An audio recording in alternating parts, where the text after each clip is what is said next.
De même que le serpent séduisit Ève par sa ruse, je crains que vos pensées ne se corrompent et ne se détournent de la simplicité à l'égard de Christ. Oh, si vous pouviez supporter de ma part un peu de folie, mais vous me supportez, car je suis jaloux de vous, d'une jalousie de Dieu, parce que je vous ai fiancé un seul époux, pour vous présenter à Christ comme une vierge pure. Toutefois, de même que le serpent séduisit Ève par sa ruse, je crains que vos pensées ne se corrompent et ne se détournent de la simplicité à l'égard de Christ. Car si quelqu'un vient vous prêcher un autre Jésus que celui que nous vous avons prêché, ou si vous recevez un autre esprit que celui que vous avez reçu, ou un autre évangile que celui que vous avez embrassé, vous le supportez fort bien. Or j'estime que je n'ai été inférieur en rien à ces apôtres par excellence, si je suis un ignorant sous le rapport du langage. Je ne le suis point sous celui de la connaissance, et nous l'avons montré parmi vous à tous égards et en toutes choses. Ces hommes-là sont de faux apôtres, des ouvriers trompeurs, déguisés en apôtres de Christ. Et cela n'est pas étonnant, puisque Satan lui-même se déguise en ange de lumière. Il n'est donc pas étrange que ses ministres aussi se déguisent en ministres de Christ. Leur fin sera selon leurs œuvres.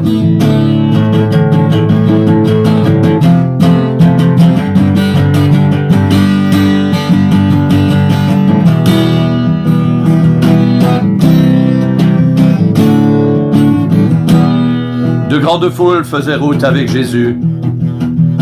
Il se retourna et leur dit: si quelqu'un vient à moi, et s'il ne hait pas son père, sa mère, sa femme, ses enfants, ses frères et ses sœurs, et même sa propre vie, il ne peut être mon disciple. Et quiconque ne porte pas sa croix et ne me suit pas ne peut être mon disciple.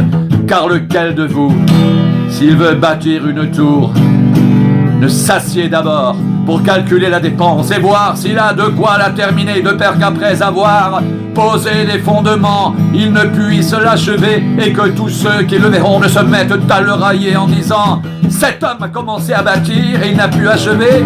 Ou quel roi, s'il va faire la guerre à un autre roi, ne s'assied d'abord pour examiner s'il peut avec 10 000 hommes marcher à la rencontre de celui qui vient l'attaquer avec 20 000. S'il ne le peut, tandis que cet autre roi est encore loin, il lui envoie une ambassade pour demander la paix. Ainsi donc, quiconque d'entre vous ne renonce pas à tout ce qu'il possède ne peut être mon disciple. Le sel est une bonne chose, mais si le sel perd sa saveur, avec quoi l'assaisonnera-t-on? Il n'est bon ni pour la terre, ni pour le fumier, on le jette dehors. Que celui qui a des oreilles pour entendre, entende. Personne n'allume une lampe pour la mettre dans un lieu caché ou sous le boisseau, mais on la met sur le chandelier, afin que ceux qui entrent voient la lumière.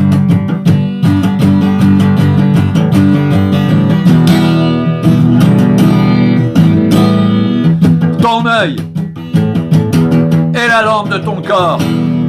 Lorsque ton œil est en bon état, tout ton corps est éclairé. Mais lorsque ton œil est en mauvais état, ton corps est dans les ténèbres. Prends donc garde que la lumière qui est en toi ne soit ténèbres. Si donc tout ton corps est éclairé, n'ayant aucune partie dans les ténèbres, il sera entièrement éclairé comme lorsque la lampe t'éclaire de sa lumière.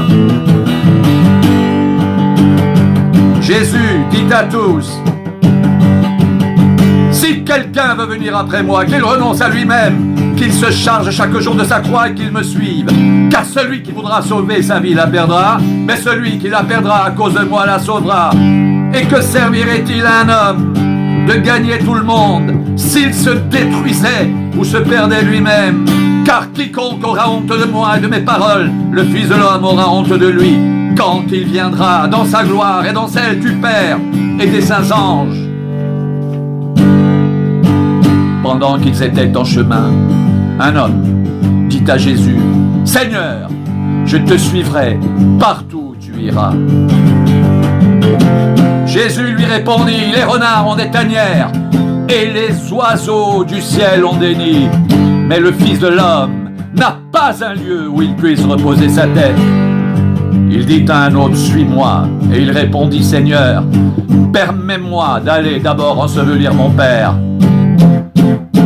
Mais Jésus lui dit: « Laisse les morts ensevelir leurs morts, et toi, va annoncer le royaume de Dieu. » Un autre dit: « Je te suivrai, Seigneur, mais permets-moi d'aller d'abord prendre congé de ceux de ma maison. » Jésus lui répondit: « Quiconque met la main à la charrue et regarde en arrière n'est pas propre au royaume de Dieu. »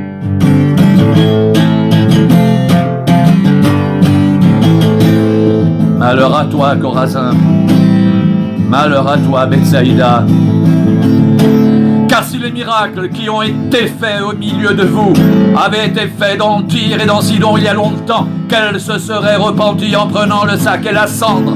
C'est pourquoi au jour du jugement, Tyr et Sidon seront traités moins rigoureusement que vous. Et toi, Capernaum, qui a été élevé jusqu'au ciel, tu seras baissé jusqu'au séjour des morts.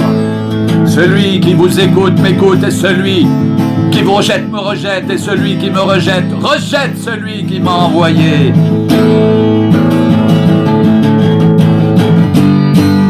Les 70 revinrent avec joie, disant: Seigneur, les démons même nous sont soumis en ton nom.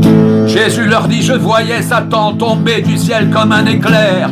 Voici, je vous ai donné le pouvoir de marcher sur les serpents et sur les scorpions, et sur toute la puissance de l'ennemi. Et rien ne pourra vous nuire. Cependant, ne vous réjouissez pas de ce que les esprits vous sont soumis, mais réjouissez-vous de ce que vos noms sont écrits dans les cieux.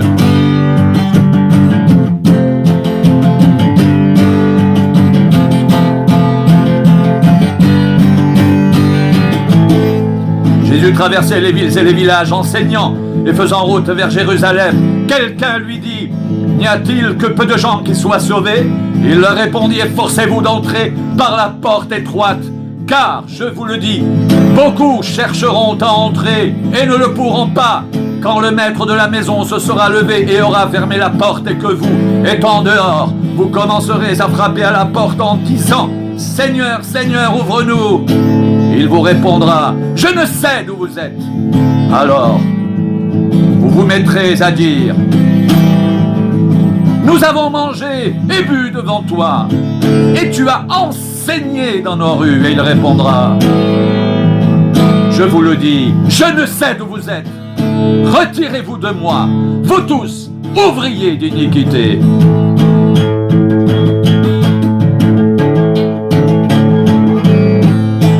C'est là qu'il y aura des pleurs et des grincements de dents, quand vous verrez Abraham, Isaac et Jacob et tous les prophètes dans le royaume de Dieu, et que vous serez jetés dehors. Il en viendra de l'Orient et de l'Occident, du Nord et du Midi. Ils se mettront à table dans le royaume de Dieu, et voici, il y en a des derniers qui seront les premiers, et des premiers qui seront les derniers.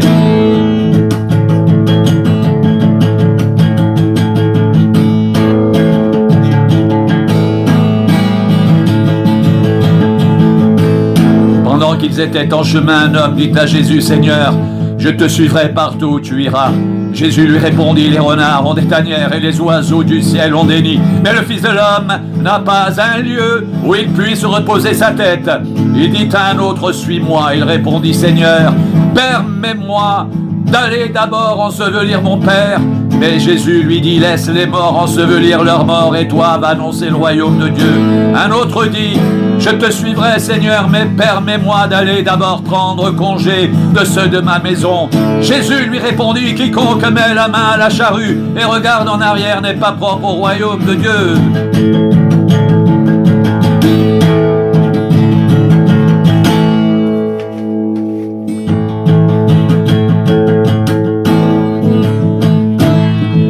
Jésus dit à tous, si quelqu'un veut venir après moi, qu'il renonce à lui-même, qu'il se charge chaque jour de sa croix et qu'il me suive. Car celui qui voudra sauver sa vie la perdra, mais celui qui la perdra à cause de moi la sauvera. Et que servirait-il à un homme de gagner tout le monde s'il se détruisait ou se perdait lui-même? Car quiconque aura honte de moi et de mes paroles, le Fils de l'homme aura honte de lui quand il viendra dans sa gloire et dans celle du Père et des saints anges.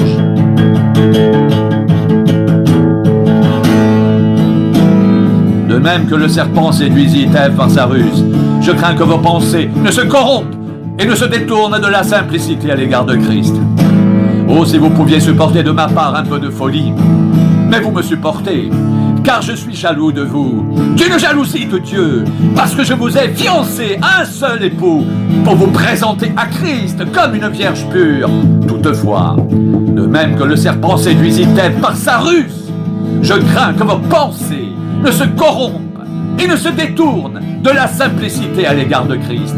Car si quelqu'un vient vous prêcher un autre Jésus que celui que nous avons prêché, ou si vous recevez un autre esprit que celui que vous avez reçu, ou un autre évangile que celui que vous avez embrassé, vous le supportez fort bien.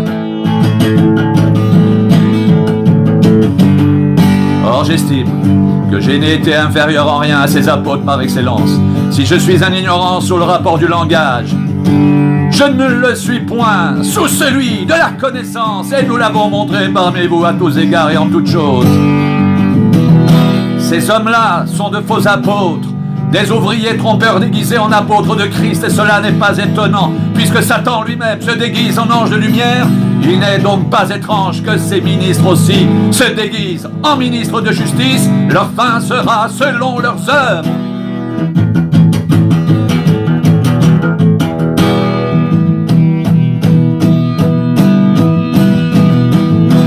De foule faisait route avec Jésus, il se retourna et leur dit, si quelqu'un vient à moi, et s'il n'est pas son père, sa mère, sa femme, ses enfants, ses frères et ses sœurs, et même sa propre vie, il ne peut être mon disciple, et quiconque ne porte pas sa croix et ne me suit pas ne peut être mon disciple.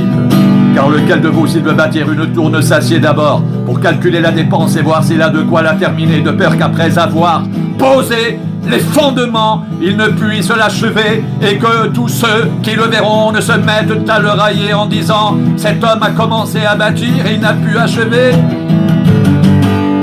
Ou quel roi, s'il va faire la guerre à un autre roi, ne s'assied d'abord pour examiner s'il peut avec 10 000 hommes marcher à la rencontre de celui qui vient l'attaquer avec 20 000.